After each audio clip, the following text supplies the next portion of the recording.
안녕하세요. 들어봤나율 김나율입니다. 오늘은 메일로 제보해 주신 사연을 가져왔는데요. 오늘 이야기는 귀신 이야기는 아니고 현실 공포 이야기라고 보시면 될 것 같아요.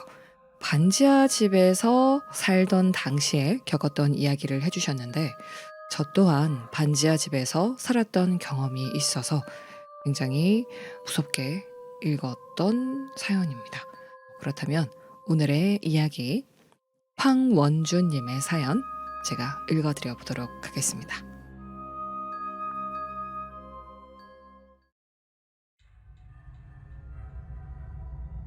고등학교 때 자취를 하면서 직접 겪은 사연입니다. 고등학교 배정을 받는 과정에서 1, 2지망이 떨어지고 3지망 학교에 붙어서 거리가 꽤 먼 학교에 배정이 되었습니다.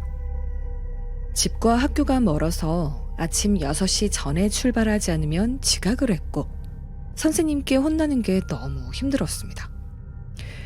부모님은 맞벌이를 하셔서 저를 데리고 등하교하기가 어려운 상황이었다 보니까 부모님께 학교 근처에서 자취를 하고 싶다고 말씀을 드렸고 부모님의 허락하에 지하 원룸을 얻어서 학교 근처로 이사를 갔습니다. 제가 이사를 간 곳은 4층짜리 빌라였고 지하 원룸에 컴퓨터 책상, 침대, 옷장, 그리고 뒤쪽 베란다가 있었고 세탁기가 들어있는 원룸이었습니다. 그림판으로 직접 그려주셨는데요. 제가 그림을 한번 보여드릴게요. 네, 이렇게 그때 사셨던 그 방의 구조를 그림판으로 그려주셨는데 여기가 현관에서 들어가면 이렇게 베란다가 보였고 네, 옷장, 그리고 컴퓨터 책상, 그 옆에 창문이 이렇게 있었고 침대가 이렇게 누워 있었나 봅니다. 이렇게 원룸이에요. 주말에 부모님과 같이 이사를 했고 지하다 보니까 곰팡이가 많아서 부모님이 벽지랑 도배를 새로 해야겠다 하시면서 작업을 같이 끝내고 짜장면을 시켜서 먹으면서 완벽하게 이사 준비를 끝냈습니다. 다음날 부모님과 저녁에 외식을 하고 이사한 집으로 향했습니다. 막상 혼자 살려고 하니까 무섭기도 하고 한편으로는 기대도 되면서 엄마가 이불이랑 베개를 새로 사주셔서 아빠 차 트렁크에서 꺼내고 있는데 엄마가 나 못 살아 이게 뭐야 라고 소리를 치시는 거예요. 너무 놀라서 다급하게 집으로 내려갔습니다. 내려갔더니 문은 열려 있고 계단에는 망치, 드라이버로 부순 건지 문고리가 박살이 나 있었고 도배한 벽지 그리고 장판 등 더러운 발자국이 남겨져 있으면서 막 난장판이 되어 있는 겁니다. 엄마는 부동산 아주머니에게 전화를 했고 그 상황을 설명드리면서 빨리 오시라고 말씀을 드렸어요. 이런 광경을 보고 있는 저는 기분이 너무 나빴습니다. 노숙자가 그랬나? 거지가 그랬나? 이게 말이 되나 싶었어요. 부동산 아주머니가 오셨고 저희 부모님도 화가 나셔서 이거 어떻게 책임지실 거냐 막 얘기를 했어요. 그런데 그러는 와중에 계단 아래로 누가 내려오는 게 느껴져서 제가 확인을 했는데 어떤 아주머니가 계단에 앉아 계시는 겁니다. 엄마한테 엄마, 어떤 아줌마가 계단에서 쳐다보고 있어 라고 말했고 모두의 시선이 그 아주머니에게 향했습니다. 그러자 부동산 아주머니가 또 아줌마야? 이거 아줌마가 그런 거지? 막 화를 내시는 거예요.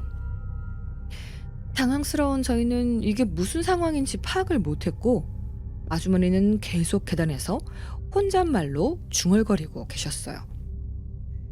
부동산 아주머니가 밖에 나가면서 아줌마한테 막 삿대질하면서 뭐라고 하니까 계단에 계시던 아주머니가 웃으면서 4층 꼭대기로 올라가 버리는 겁니다. 너무 기분이 나빴고 이사한 첫날에 이런 일을 겪는 게 기분이 너무 안 좋았어요. 부동산 아주머니한테 저 아줌마가 그런 거냐 따졌더니 아주머니가 말씀해 주시기를 정신 나간 아줌마라고 우리도 저 아줌마 때문에 골치다 라면서 하소연을 하시는 거예요. 원래 멀쩡했는데 딸이 죽었대요. 3년 전에 그 뒤로 저렇게 동네 돌아다니면서 사람들을 괴롭힌다니까요. 그 얘기를 듣자마자 너무 불쾌했고 따님이 죽은 건 안타깝지만 이제 내가 살아야 하는 곳에 이런 일이 생기는 게 너무 싫었어요. 하지만 뭐 이미 이사는 했고 학교도 가야 하는 상황이었기 때문에 다시는 이런 일이 없게 해달라고 부탁을 드리면서 이사를 들어가게 되었습니다. 뭐 2달 정도는 아무 일 없이 잘 지냈던 것 같아요. 그러다가 일이 터집니다. 부모님 없이 혼자 지내다 보니까 주말만 되면 새벽까지 게임하기가 일쑤였고 친구들을 불러서 같이 자고 뭐 그렇기도 하면서 재밌게 지내고 있었는데 토요일 새벽에 친구들이랑 스카이프라고 이제 음성으로 대화하는 프로그램이 있죠. 예, 그걸로 이제 대화를 하면서 게임을 하면서 이렇게 수다를 떨고 있으셨대요. 근데 친구가 자꾸 저한테 야, 너 집에 누구 있어? 왜 여자 소리 나냐? 이렇게 말하는 거예요. 저는 야, 뭔 소리야? 혼자 사는데 부모님도 없어. 장난치지 마.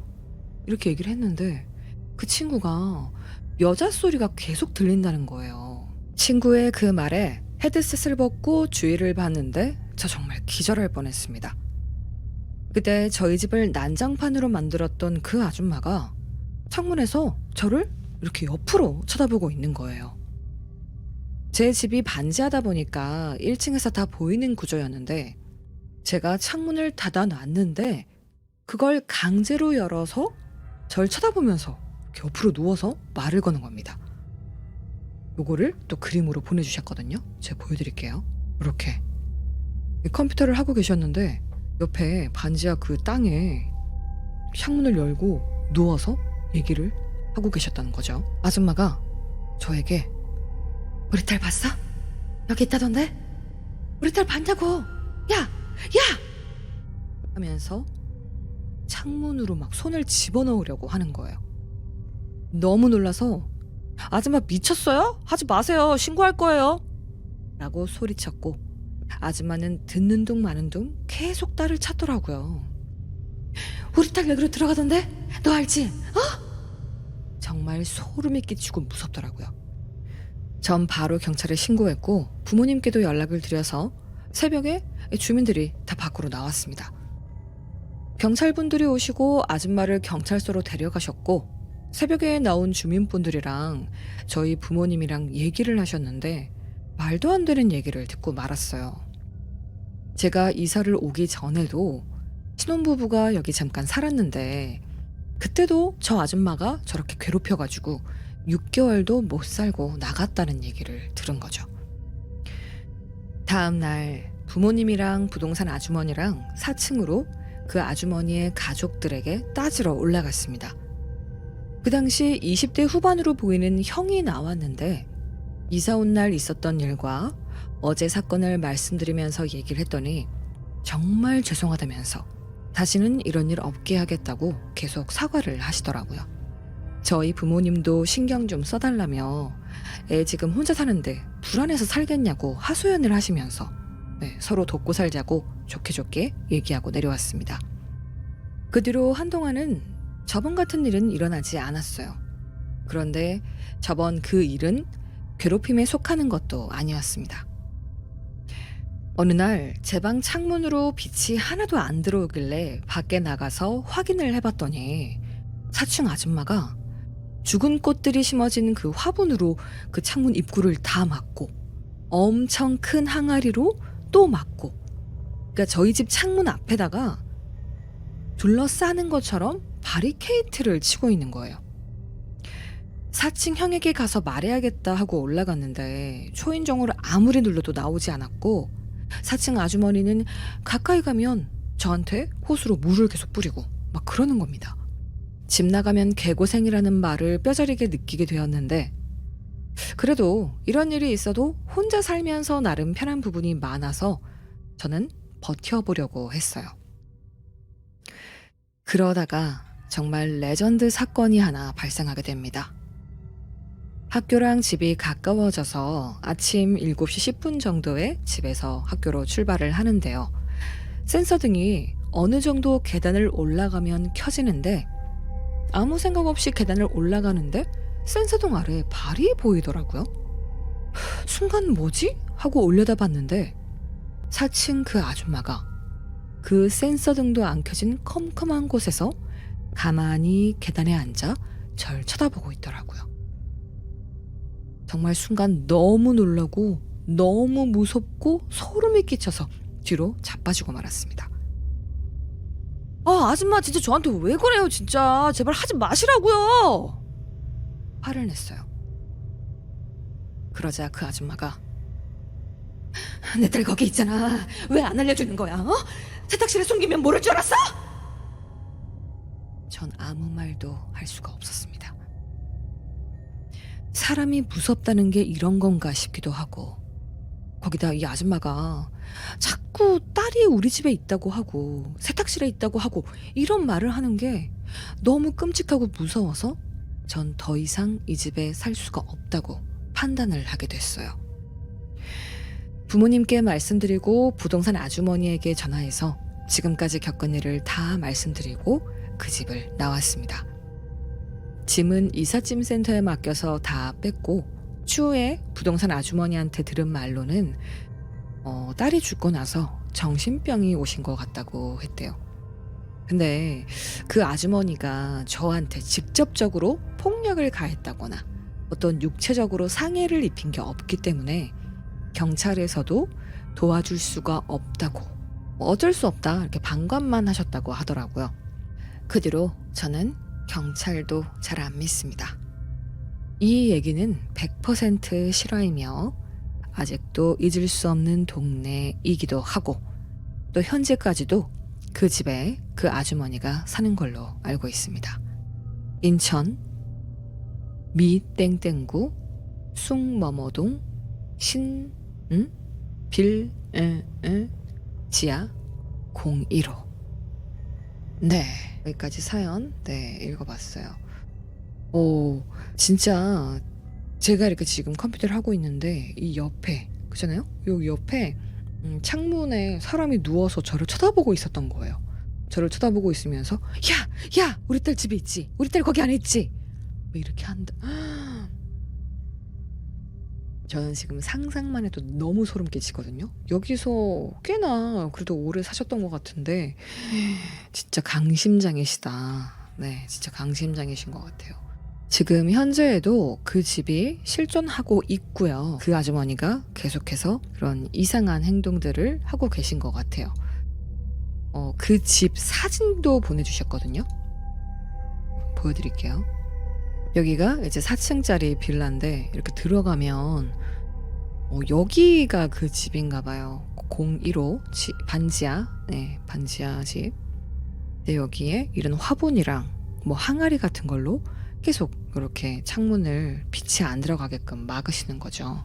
아직도 현재 진행 중이라고 하니까, 야, 이 집에 지금 다른 누군가가 살고 있는 거 맞죠? 지금 그러면 여기 살고 계시는 분도 그 사충 아주머니한테 계속 똑같이 괴롭힘을 당하고 계신다는 거잖아요.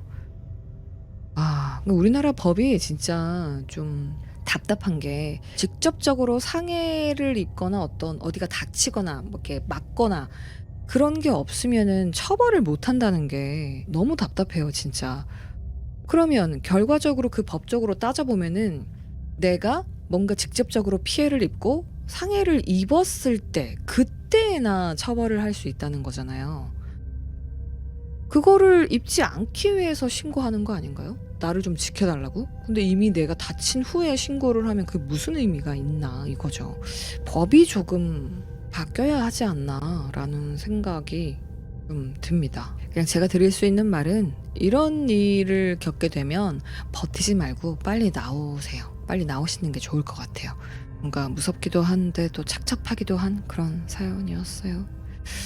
그 아주머니도 건강을 좀 회복했으면 좋겠고, 그 따님분도 좋은 곳으로 가셨기를 기도합니다. 오늘의 이야기는 여기까지입니다. 시청해주셔서 감사합니다. 여러분 편안한 주말 저녁 되세요. 김나율이었습니다.